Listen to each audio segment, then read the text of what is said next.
কালীগঞ্জ নামের একটা গ্রাম ছিল, যেখানে সুরেশ নামের একজন ব্যক্তি নিজের মা বাবার সাথে থাকতো। সুরেশের ফুচকা খাওয়া খুব পছন্দ ছিল। সুরেশ আর গ্রামের অনেক লোকেদের অন্য গ্রামে যেতে হতো।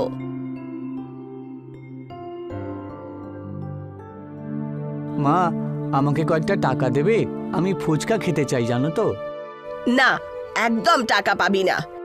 20 টাকার ফুচকার জন্য 40 টাকা খরচ করে ফুচকা খেতে যাস তুই? মা, এখন কি করতে পারি বলো তো? আমাদের গ্রামে ফুচকাওয়ালা তো নেই। এই গ্রামে বড় পাহাড়টা ছাড়া আর তো কিছুই নেই। যখন সুরেশ নিজের মায়ের সাথে কথা বলছিলই, ততক্ষণেই সুরেশের বাবা ওখানে পৌঁছে যান। বাবা, তুমি যখনই দেখি সব সময় ফুচকা খেতে থাকো, কথা বলতে থাকো। এইসব ছেড়ে দিয়ে কোনো কাজকর্ম কেন খুঁজছো না? আরে আমার চাষ করে করে আমার হাত যে ক্ষয়ে গেল। হ্যাঁ বাবা, আমি কাজ খুঁজে নেব, যতদিনে তুমি আমায় খোঁটা দিতে থাকো না।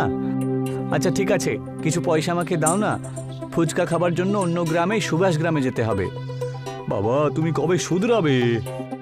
সুরেশের বাবা সুরেশকে ফুচকা খাওয়ার জন্য 50 টাকা দিয়ে দেন।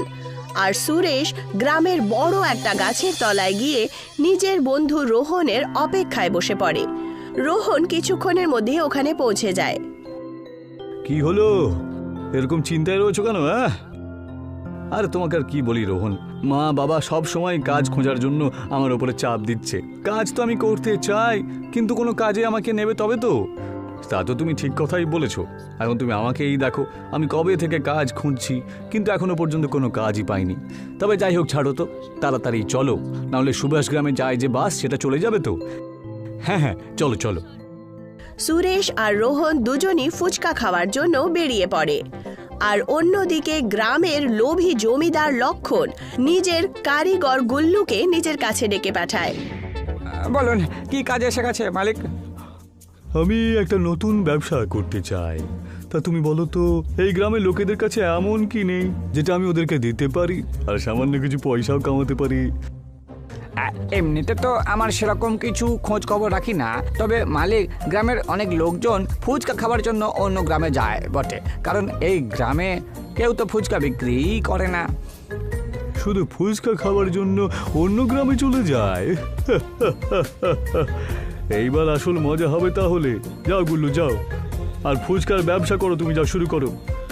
আর ফুচকা বিক্রি করাও তুমি শুরু করে দাও। আর হ্যাঁ, মনে রেখো, ফুচকার প্লেট কিন্তু 50 টাকা ছাড়া বিক্রি করবে না, কথাটা মনে আছে তো? কিন্তু ফুচকা যে অন্য গ্রামে 20 টাকাতেই পাওয়া যায় মালিক। কিন্তু আমরা 50 টাকাতেই বিক্রি করব, তাই বেশি প্রশ্ন করো না তো। যাও, গিয়ে ব্যবসা করো, যাও। গুল্লু ফুচকা বিক্রি করার জন্য তৈয়ারি করতে শুরু করে। সুরেশ আর রোহন ফুচকা খেয়ে নিজের গ্রামে ফেরত চলে আসে।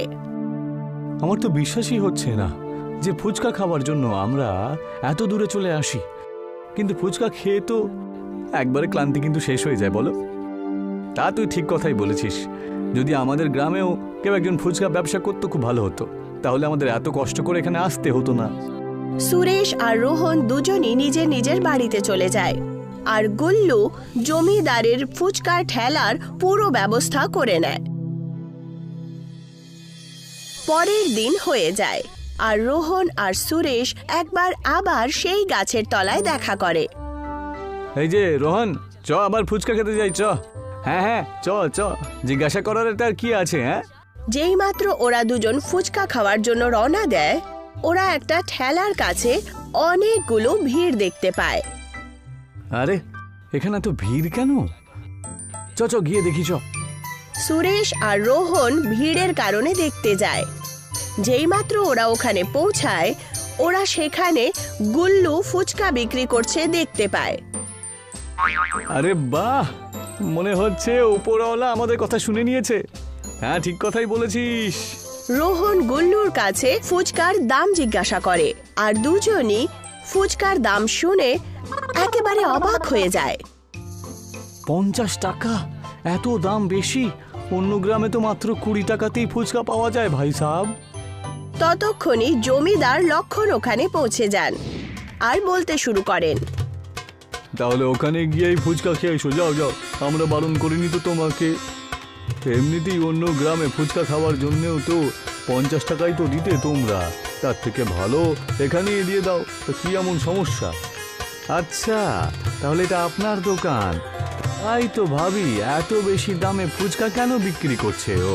ঠিক আছে, কোনো ব্যাপার না, আমরাও আমাদের ফুচকার দোকান খুলবো এবার, আর গ্রামের লোকেদেরকে কম পয়সায় ফুচকা খাওয়াবো।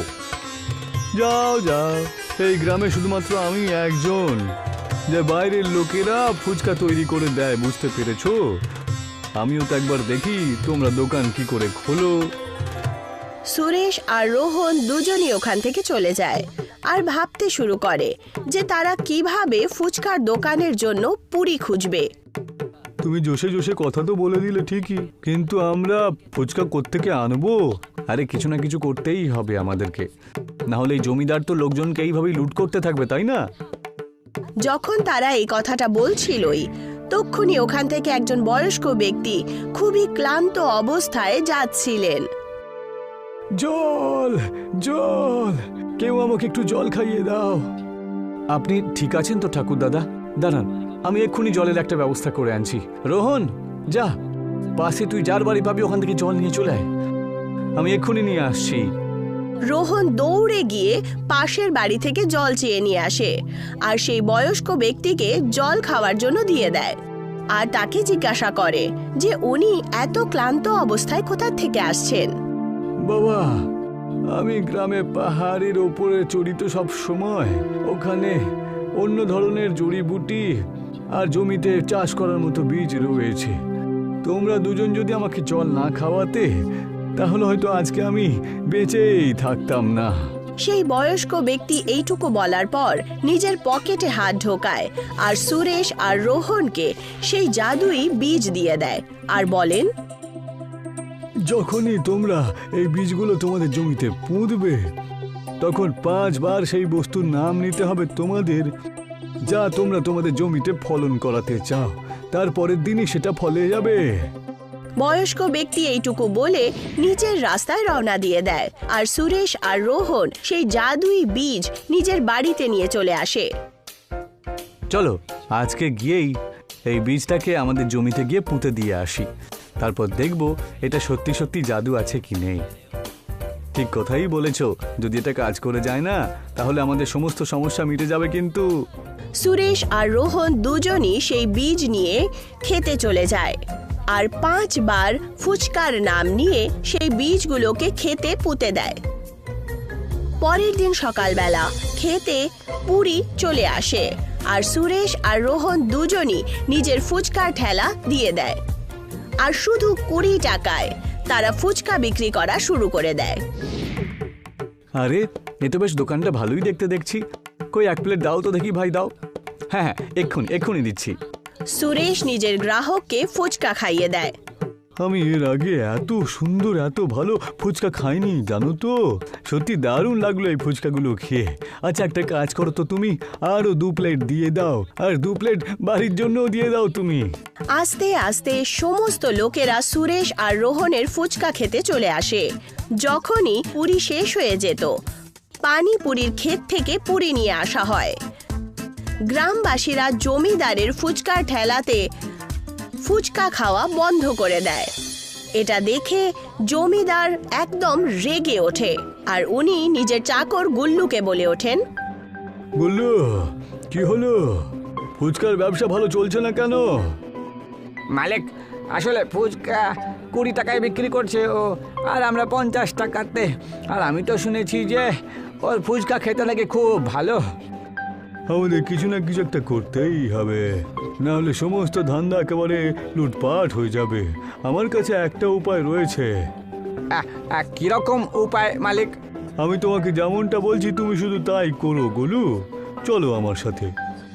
যেই মাত্র রাত্রি হয় জমিদার আর গুল্লু দুজনই রাত্রের অন্ধকারে এসে সুরেশ আর রোহনের ঠেলাতে আগুন লাগিয়ে দেয়। ফুচকা বিক্রি করার খুব শখ ছিল তাই না? এইবার ফুচকা বিক্রি কর দেখি আমি। পরের দিন যখন সুরেশ আর রোহন নিজের ফুচকা বিক্রি করতে যায় তখন তারা দেখতে পায় যে তাদের ঠেলা তো পুরোপুরিভাবে পুড়ে গিয়েছে। এটা আবার কে করলো? এরকমটা এমন কেন করতে পারে কেউ? এটা নিশ্চয়ই ওই বদমাইশ জমিদারের কাজ। আমাদের দোকানের জন্য ওর ফুচকা তো ভালো বিক্রি হচ্ছিল না, তাই না? আর লোকজনের কাছ থেকে পয়সা রোজগার করতে পারছিল না। কিন্তু আমি হার মেনে নেব না, আমরা আবার একটা ঠেলা গাড়ি লাগাবো। সুরেশ আর রোহন আবার ঠেলা তৈরি করে আর নিজের ফুচকা একবার আবার গ্রামে বিক্রি করা শুরু করে দেয়। আর এই কথাটা গুল্লু গিয়ে নিজের মালিক জমিদার লক্ষণকে বলে দেয়। কি, ওরা আবার একটা ঠেলা গাড়ি লাগিয়ে দিয়েছে? আগে মালিক, ওদের ঠেলা গাড়িতে আগুন লাগিয়ে কোনো লাভ হলো না। তাহলে আমরা সোজা ওদের গোড়াতে খোঁচা দেব, ঠিক আছে? আমি তো শুনেছি সুরেশের বাবার কাছে নাকি একটা জমি আছে যেখানে ওরা দুজন জাদুর ফুচকার চাষ করে। এটা তো আমিও শুনেছি, কিন্তু আপনি এখন কি করবেন তাহলে? সব জানতে পারবে, সব জানতে পারবে, তুমি শুধু আমার সঙ্গে চলো। যেইমাত্র রাত্রি হয়, জমিদার আর গুল্লু দুজনই ফুচকার খেতে চলে যায়। তাহলে এই হলো এদের ফুচকার আসল রহস্য। আজকে সব শেষ করে দেব, না থাকবে বাঁশ আর না বাজবে বাঁশি। যেইমাত্র জমিদার ফুচকার খেতে আগুন লাগাতে যায়, ততক্ষণেই ক্ষেতের পাশের একটা গাছ থেকে শেকড় বেরিয়ে ওদেরকে ধরে ফেলে। মালিক, আমাকে বাঁচান, রক্ষা করুন মালিক, রক্ষা করুন। আরে আমি তো নিজেই ফেঁসে রয়েছি রে। সারা রাত জমিদার আর গুল্লু ওখানেই ফেসে থাকে। পরের দিন যখন সুরেশ আর রোহন ফুচকা তুলতে খেতে যায়, তক্ষুনি তারা জমিদার লক্ষণ আর গুল্লুকে ওখানে দেখতে পায়। আমাকে ক্ষমা করে দাও সুরেশ আর রোহন, তোমাদের জমি পুড়িয়ে দিতে এসেছিলাম, কিন্তু এখানকার শিকড়গুলো আমাদেরকে একেবারে চাপটে ধরেছে। তোমাদের দুজনকে আমি আশ্বাস দিচ্ছি, আমি আমার সমস্ত ভুল কাজ বন্ধ করে দেব, আর ফুচকাও মাত্র 20 টাকায় বিক্রি করা শুরু করব। এই গাছগুলোই জমিটাকে রক্ষা করে। আপনারা নিজেদের ভুল বুঝতে পেরে গেছেন, আমাদের জন্য এটাই যথেষ্ট। যেইমাত্র সুরেশ আর রোহন জমিদার আর গুল্লুকে ক্ষমা করে দেয়, তক্ষুনি আর তারা মুক্ত হয়ে যায়।